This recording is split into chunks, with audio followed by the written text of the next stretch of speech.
નિરંતરનો નામ જપ એ પ્રભુને પામવાનું પ્રકૃષ્ટ સાધન છે. નામના વાસ્તવિક અર્થનો પરિચય પ્રાપ્ત કરવા માટે નિત્ય અને નિરંતર પોતાના ચિંતનશીલ ચિત્તથી પરમાત્માના નામની સેવા કરવી આવશ્યક હોય છે. નામના અર્થને સમજવો એટલે નામીના સ્વરૂપની ઉપલબ્ધિ કરવી. નામમાં અક્ષર બુદ્ધિ રાખવીને એ બહુ મોટો અપરાધ છે. એવું લાગે કે નામમાં તો માત્ર દાખલા તરીકે મહાવીર, તો એમાં તો ખાલી અક્ષર બુદ્ધિ કે મ, હ, વ ને ર વપરાયા છે, એવી રીતે નહીં. નામ એમાં તો બહુ જ મોટી શક્તિ છે.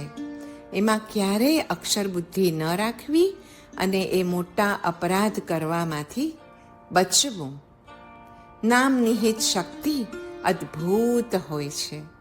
તે સાધકની અંદર જ્ઞાન, ભાવ, રસ આદિ ઐશ્વર્યોને સ્વયં પ્રગટ કરે છે. સર્વાંગીણ કલ્યાણ ઉપર પહોંચવા માટે જે વસ્તુઓનું પ્રયોજન છે તે બધી જ વસ્તુ નામ સાધનાથી સુલભ બને છે.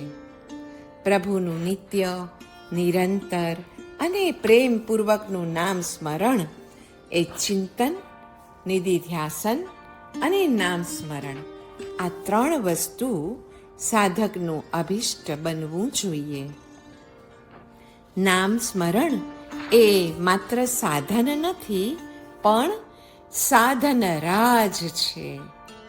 નામ સ્મરણ એ સુલભતમ સાધન છે અને નામ જપના અનુષ્ઠાનથી જ આપણા સત્વની પણ વૃદ્ધિ થાય છે. નામમાં જેટલો પ્રભુ આવે એટલો તો આખા 4 વેદમાં પણ એ પ્રભુ આવતો નથી. ભગવાન નામ એ ભગવાનનું પૂર્ણ સ્તવન છે. બાકીના બધાય વેદના સ્તવનો પણ પ્રભુને પૂર્ણપણે વર્ણવી કે સ્તવી શકતા નથી. આખો ભગવાન તો માત્ર અને માત્ર નામે જ આવે. ટેટામાં વડની જેમ ઓમ નામમાં સમસ્ત પરમાત્મા સમાય છે.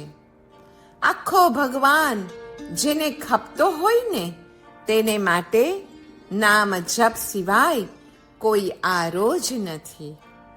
બીજા સહાયક હશે, કિંતુ એકમાત્ર સાધન તો પ્રભુનું નામ જ છે. નામ તો સાથે સાથે સાધ્ય પણ હોય છે. નામમાં નામી આવી જાય.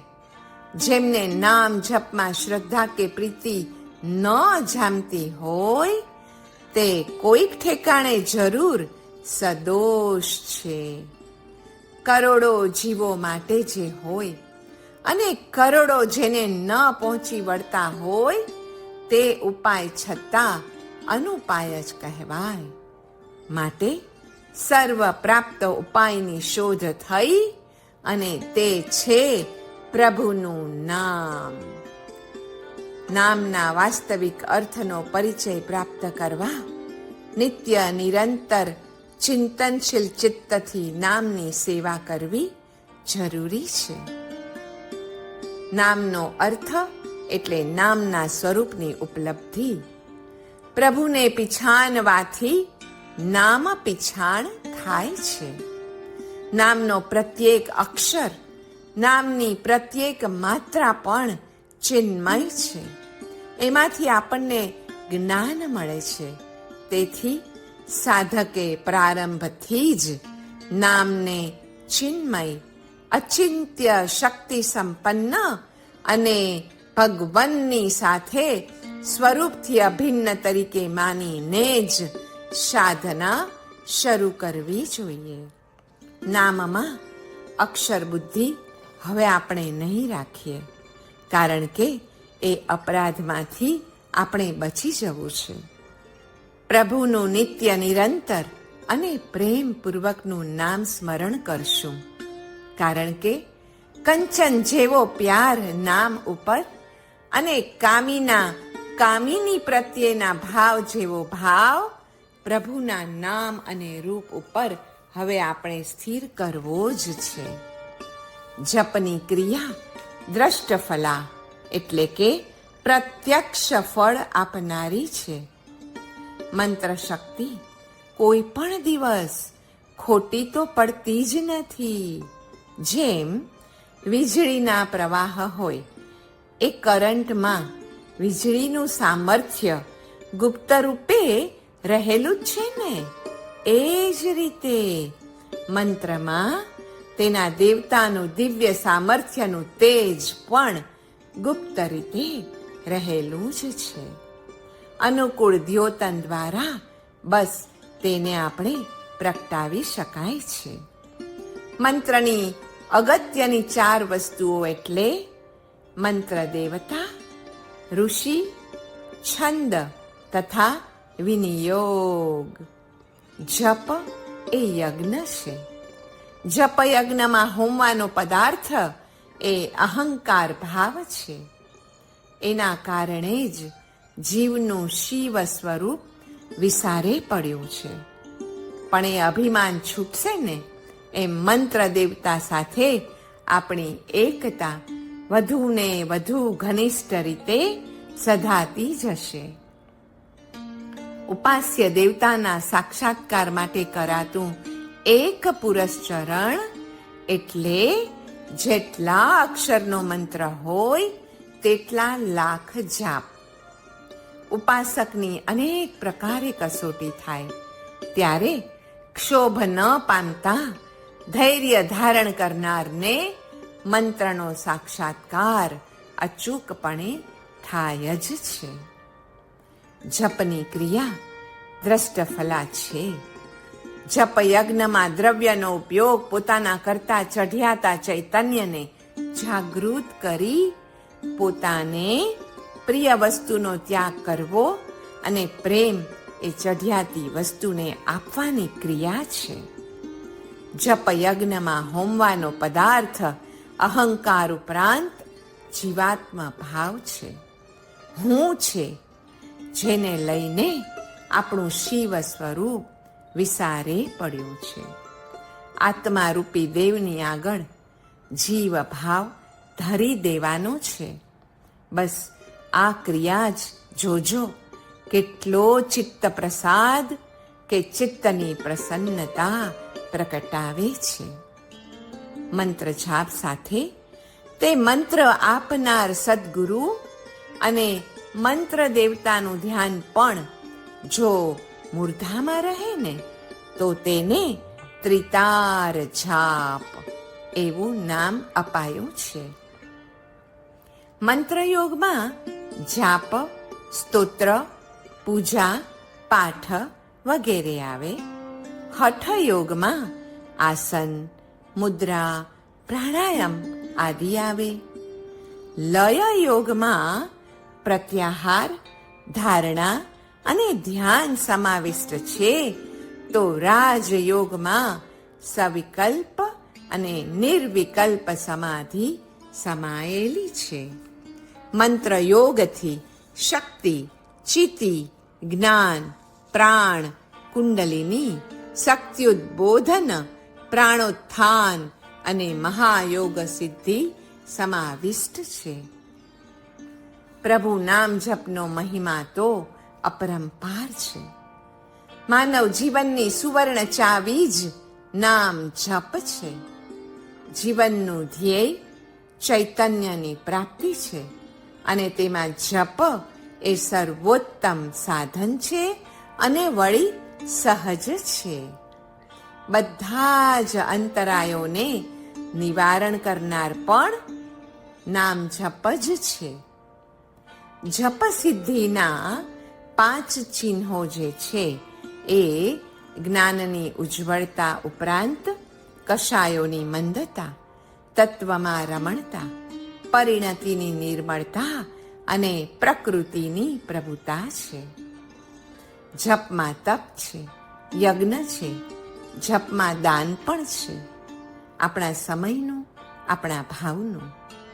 જપમાં કર્મ છે, ભક્તિ છે, જ્ઞાન છે, શરણ છે, કેમ કે જપમાં પૂર્ણ શ્રદ્ધા છે.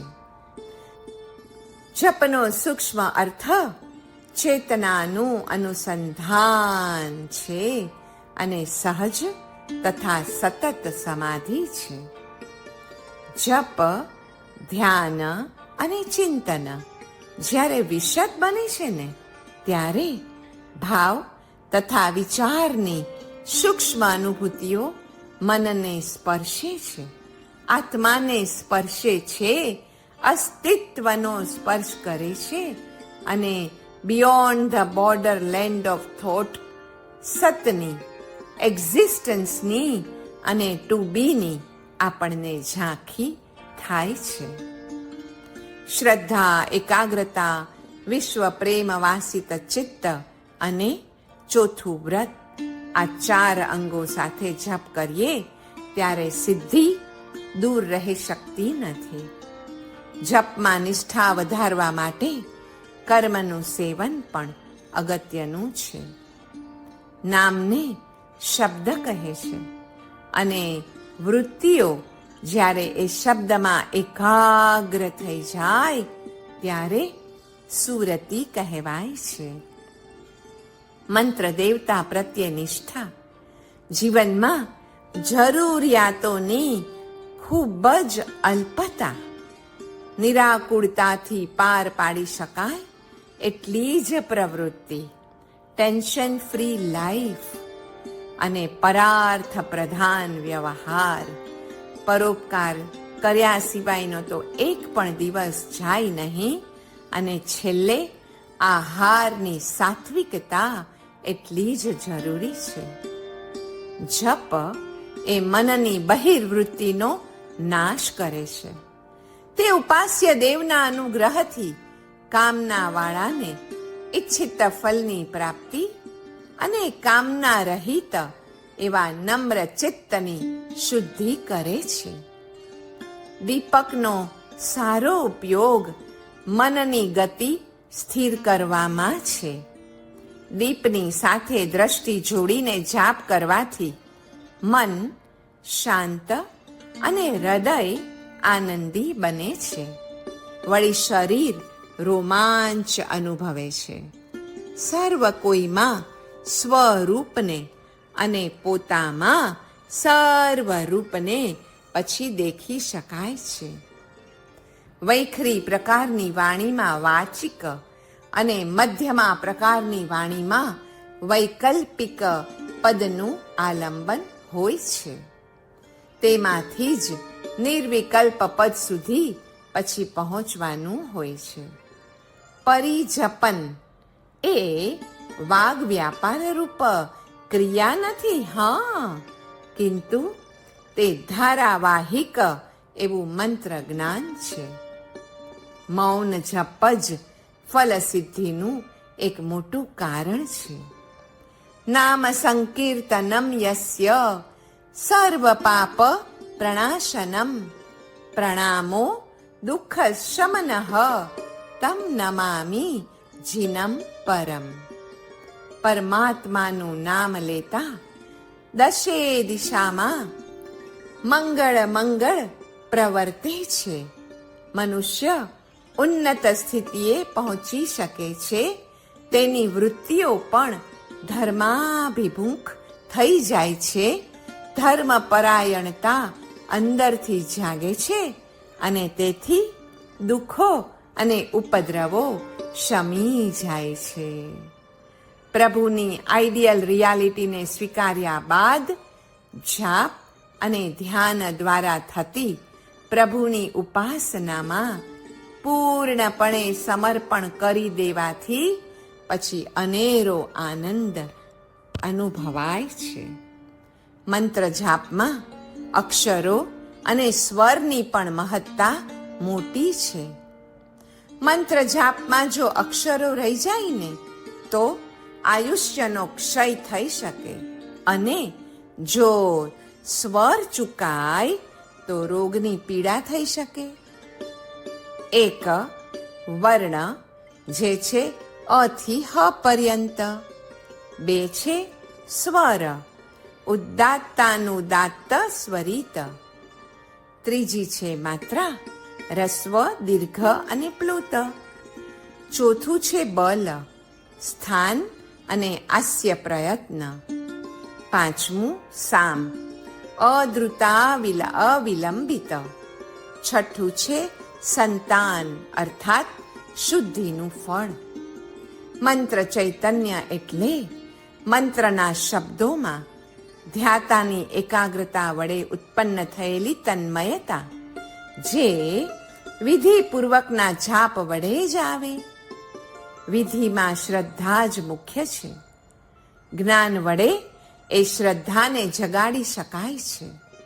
એ માટે ધ્યાતા, ધ્યાન, ધ્યેય તથા ધ્યાનના ફળનું જ્ઞાન હોવું જરૂરી છે. અરે પગ નીચે જ સોનાની ખાણ છે એમ સાંભળ્યા પછી કોણ કોદાળીને પાવડો ખરેખર ન ઉપાડે? મંત્ર જાપના ફળ શું છે એ સાંભળ્યા પછી હવે કર જાપથી કે માળાથી જો જાપ ન કરીએ તો હવે તો આપણી જ વારે વાર છે. જપ તેના અંગભૂત મંત્રનો અર્થ સમજીને કરવો હિતકર છે. જપની સાચી વિધિના 11 સોપાન છે. પ્રથમ અક્ષમાલા લેવી. 2. તે માટેના મંત્ર વડે ગંધ એટલે કે વાસક્ષેપ અને પુષ્પથી પૂજા કરવી. એ અક્ષમાલાની એ વાસક્ષેપ અને પુષ્પથી મંત્ર બોલતા બોલતા પૂજા કરવી. 3. દિવ્યકરણ પ્રક્રિયા દ્વારા સુખાસનમાં સ્થિર થવું. 4. વૈખરી, મધ્યમા અને પશ્યંતી રૂપ વાણીની વૃત્તિઓ ચિત્તને ચલિત કરે છે. એટલે તેનાથી રહિત થઈને મંત્રની માત્રા પ્રમાણે ઘોષબદ્ધ ઉચ્ચારણ કરવું અને સતત ઉદિત અનાહત નાદમાં તન્મયીભૂત થઈને મંત્રમાં મારો અનુપ્રવેશ થઈ ગયો છે તેમ ચિંતવવું. 5. ઇન્દ્રિયોને અંતર્નિર્હિત કરી મંત્ર દેવતા સાથે આત્માની એકતાની ભાવના કરવી. 6. આ પ્રકારે પુનઃ પરામર્શપૂર્વક જપ કરવા. પ્રથમ અનુપ્રવેશ, પછી અધ્યાસ અને છેલ્લે પરતત્વ પ્રવેશ કરવો. 7. વિકલ્પને સંકલ્પના યોગથી પરાવર્તન કરવું તથા તેના અર્થની ભાવના કરવી તે જાપ છે. 8. નાદ એ તો અવ્યક્ત ધ્વનિ રૂપ છે. તેથી વિમર્શ માત્ર રૂપ છે અને આહલાદ અને આનંદના અનુભવ સ્વરૂપ હોવાથી નિત્ય ઉદિત રૂપ છે. એનો કોઈ પણ ઉચ્ચારયિતા નથી. નાદામર્શ રૂપ છે. સમસ્ત વાચકથી અભેદમય પરામર્શ સ્વરૂપ છે અને તે જ સદાશિવ અને પરરૂપ છે. તે નાદ સમસ્ત વાચકોથી અવિભાગ સ્વરૂપ અભિન્ન રૂપ મંત્ર તત્શેષીભૂત છે. 9. પ્રાણ એટલે શ્વાસોશ્વાસના તાલે જાપ કરવો તે. એક અક્ષરે એક શ્વાસ એ પ્રમાણેના માપથી, એટલે કે જલ્દી પણ નહીં અને ધીમે કે અતિ વિલંબે પણ નહીં, એ રીતે જાપ કરવો. 10. ઉલ્લાસ એટલે પ્રવેશરૂપ મધ્યવાહી પ્રાણ પોતાની અંદર જેટલા મંત્રના પરામર્શ લઈ શકે તેટલા જપને કરવો. માલા મંત્રોને પ્રાણની શક્તિની અંદર અંશાશિક ક્રમથી ક્રમશઃ વધારતા જઈને પછી સંયોજન કરતા કરતા ત્યાં સુધી એનો અભ્યાસ વધારવો કે જ્યાં સુધી સંપૂર્ણ મંત્રના પરામર્શને પ્રાણ શક્તિ વહન કરી શકે. શરીર અને મનના કેટલાય રોગ મંત્ર જાપથી મટે છે. મનની નિર્વિચાર અવસ્થામાં અદ્ભુત શાંતિ તથા આનંદ હોય છે. માટે મંત્ર દ્વારા મનને નિર્વિચાર કરવાનો અભ્યાસ નિરંતરપણે કરવો. જપને અભ્યારોહ એવા નામે પણ ઓળખાય છે. જપ is equal to ascent to the consciousness of reality of a jyoti, amrutam and samavrutti. Coming back to what is your own. જપ વડે કયા કોષોની શુદ્ધિ થાય છે? તો આહાર એટલે કે અન્નમય કોષ, આચાર એટલે કે પ્રાણમય કોષ, વિચાર એટલે કે મનોમય કોષની શુદ્ધિ થાય છે, પ્રચાર અર્થાત વિજ્ઞાનમય કોષ, વિલ આપણી દ્રઢ ઈચ્છા અને સંકલ્પ, સંચાર એટલે આનંદમય કોષ, બ્લિસ અથવા રેડિયેશન. આમ અન્નમય, પ્રાણમય, મનોમય, વિજ્ઞાનમય, આનંદમય કોષની શુદ્ધિ પણ જપ વડે જ થતી અનુભવાય છે. જાપથી ત્રિકરણ મન, વચન, કાયાની શુદ્ધિ થાય છે. પ્રત્યેક વિઘ્નો નાશ પામે છે. ઉપરાંત ઇષ્ટની સિદ્ધિ થાય છે. જાપથી નામ નિક્ષેપ, પ્રતિમાથી સ્થાપના નિક્ષેપ અને શાસ્ત્ર લેખનથી ભાવ નિક્ષેપે ભક્તિ થાય છે. આવો જાપથી પ્રભુની ભક્તિ કરીએ.